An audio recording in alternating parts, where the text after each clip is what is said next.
So for today's video, we're going to show you how to take care of any kind of spider webbing, any kind of overspray, any kind of contaminant on the paint. We're going to actually dive right in and show you how to take care of those.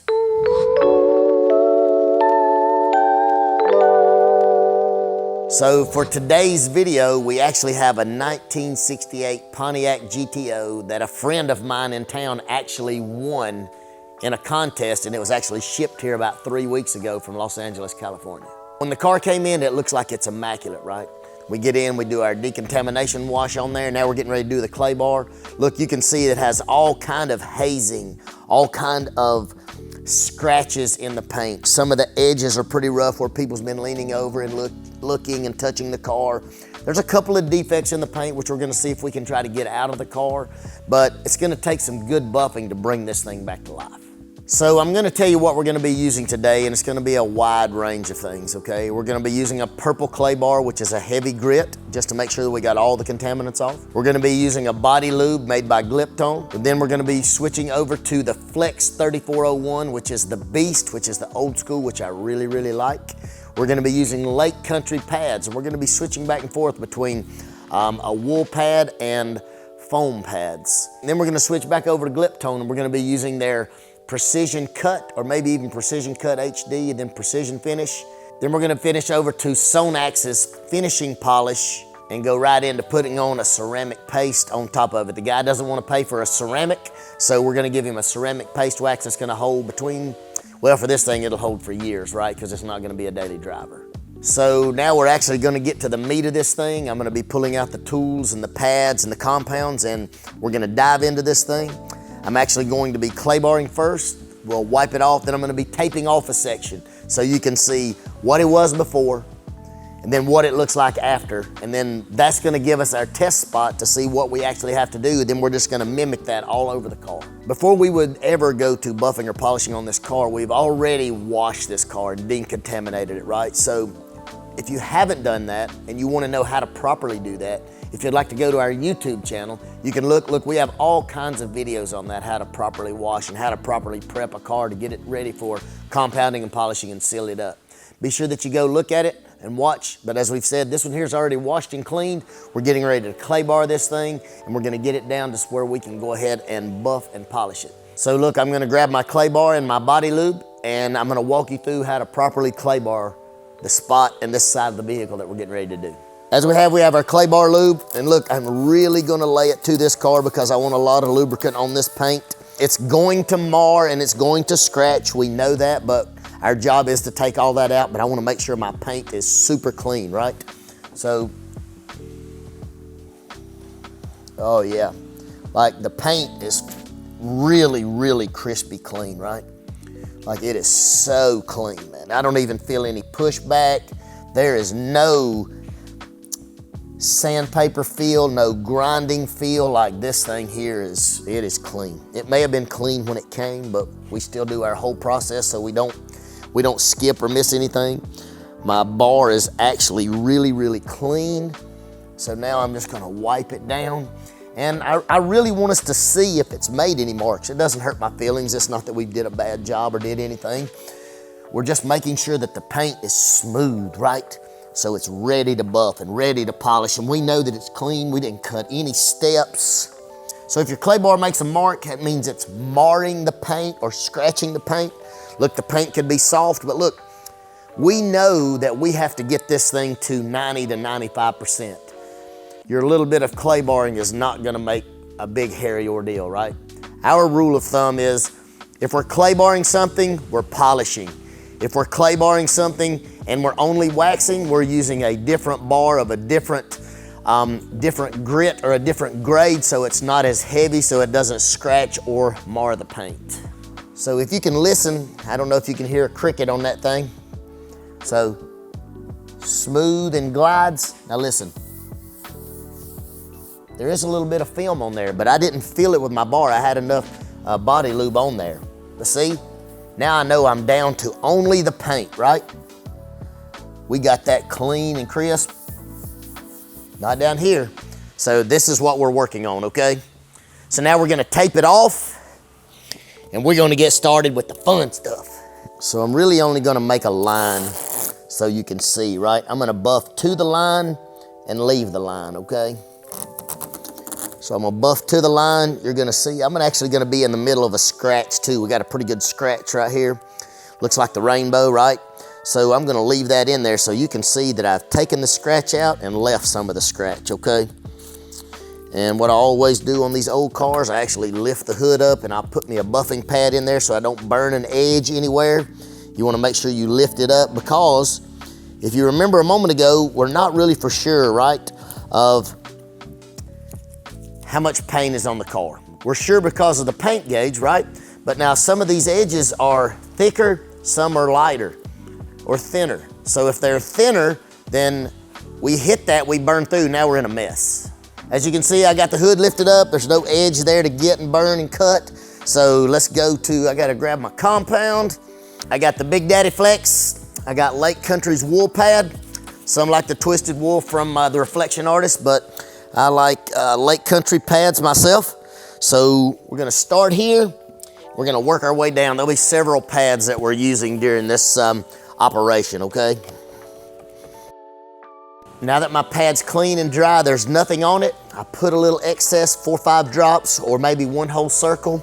You can see I kind of spread it out because the more concentrated it is in an area, the harder it's gonna cut. If I spread it out like the peanut butter, I got it more on my sandwich. Now I got it all the way turned down. Now I'm just gonna smooth her down, okay? As you can see,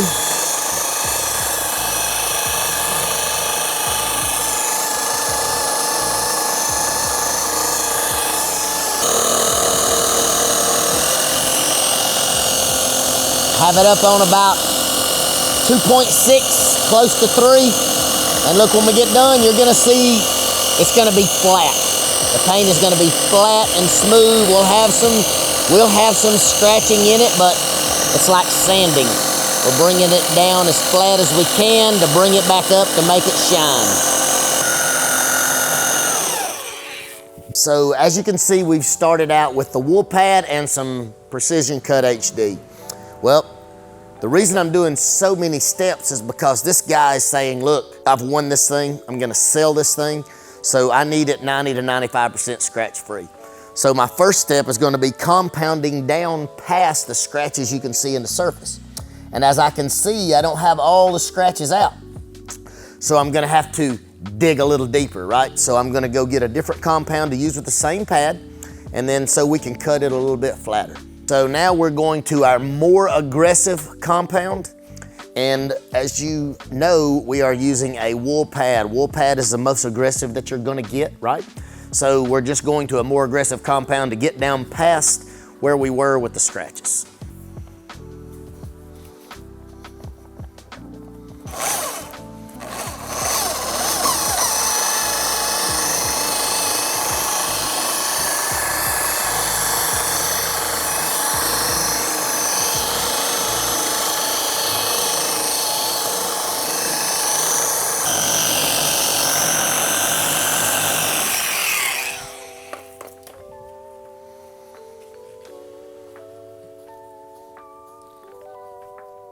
So as we can see, the Extreme Buff Clear by Gliptone actually went a little deeper than Precision Cut HD. And so now we're getting down to that desired result, right? There's some hazing in here, but nothing drastic, okay? All right, so next we are stepping down. I'm stepping down to Lake Country's orange pad, and I'm stepping down to Precision Cut. So what that's gonna do is it's gonna flatten the paint out even more, but now I'm gonna start bringing it to a shine because I've got my scratching out to 90, 95%. So Precision Cut, my pad is new, so I'm gonna get me a little on here so I know that I'm not making a mess, right? A mess of the paint, actually. Wow, look at there, there's one hair. That must have been the last one that was on my head. Let me just tuck that back in there. But now, here we go.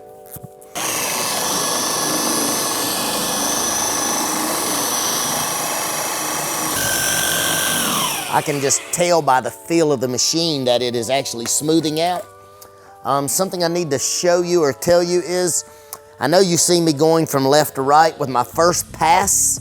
You see me going back and forth with my second pass. Then at each pass I get lighter because I'm polishing, right? So now I'm compounding a little, but I'm polishing it, so I'm just laying it on top of the paint. So that's gonna give it that real bright look, and I don't need to scratch it or compound it or cut it anymore. Now I'm going to the polishing phase, okay? So now, as you can see, it's coming more and more and more. So now we're just getting it smoother and smoother and smoother. Now we're gonna step down to, this is actually gonna be a 4-step, not a 3 or a 2, right? Now I'm going to Lake Country's blue pad. So now I'm going for what we call precision finish. I'm gonna put the precision finish on here. I'm gonna go to a real heavy polish. I'm gonna put quite a bit of polish on here because I'm polishing. And it's a brand new pad, so I have to put quite a bit of polish on here, okay? So I'm really gonna put me 3, maybe 3.5 good drops, right? And listen, to all my chemists out there, Mr. Dave Phillips, if you're watching, Mr. Raff, if you're watching, right? Look, we think more is more. In your world, less is more because you try to make it to where it's not so expensive on us. So we're really wasting the product if we put too much. So look, guys, don't think that more is more, okay? Less is actually more when it's cutting and polishing.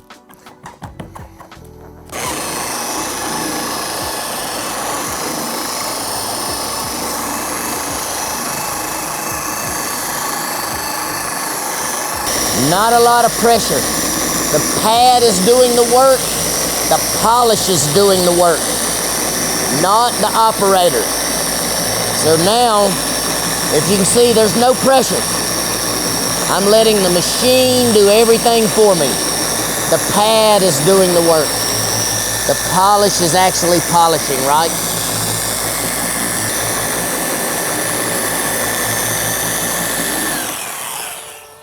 Okay. Yes. Turn my pad, my towel inside out.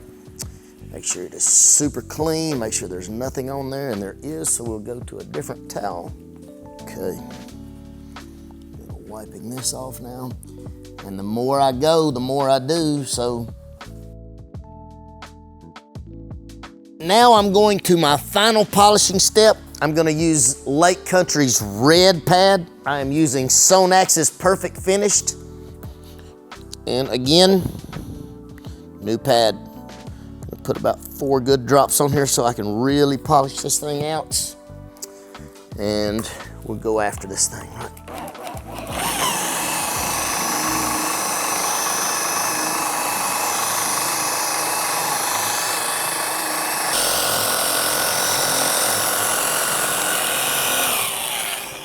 Now, if we did our job right, and things, if we're holding our mouth right, and our tongue's in the right position, we're gonna be in great shape right here. So yeah, now we're getting down to that 90-95%. That's looking good, that's where we want it to be. So now, for our finishing, right? Liquid Armor's Ceramic Crystal Cream. Look, this stuff here is nasty, and nasty meaning nice. This stuff here lasts a long time. It goes on easy. It's pretty effortless to come off. So we just get a little goes a long way, right?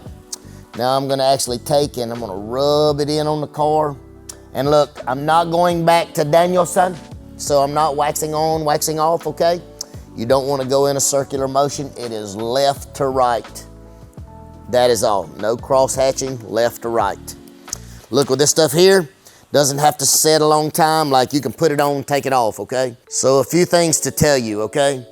Now you can see how many pads I used to figure out what I was gonna do. So time is money, steps are money, pads are money, okay? So you can see I used 5 different pads. It's probably gonna take 6 pads per color for the car. So if you think I got 6 pads per color and I have 5 pads, that's 30 pads. $15 a piece, that's a lot of money.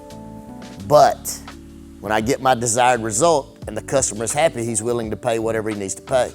So take that into consideration when you're pricing the job, when you're showing your work, and take pride in what you do. But now for the very last step, I always get a brand new towel. I always get a brand new microfiber. I always make sure that if it's not an edgeless towel, I make sure that I don't leave the tag on it because it may scratch if I rub it over it. I always make sure that I fold it neatly, and I never use the edge. The edge is always to the back of my hand to finish.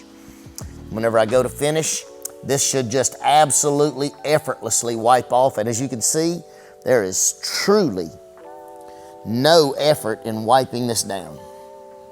So there you have it, guys. That is how we at Visual Perfection are gonna take out your spider webbing, your marring, maybe your scratches, your overspray, to bring this thing back to a shine.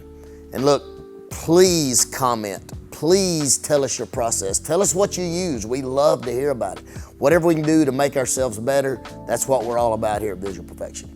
So look, please like, share, subscribe. Again, comment, tell everyone. Look, there's a lot more content to come, so stay tuned.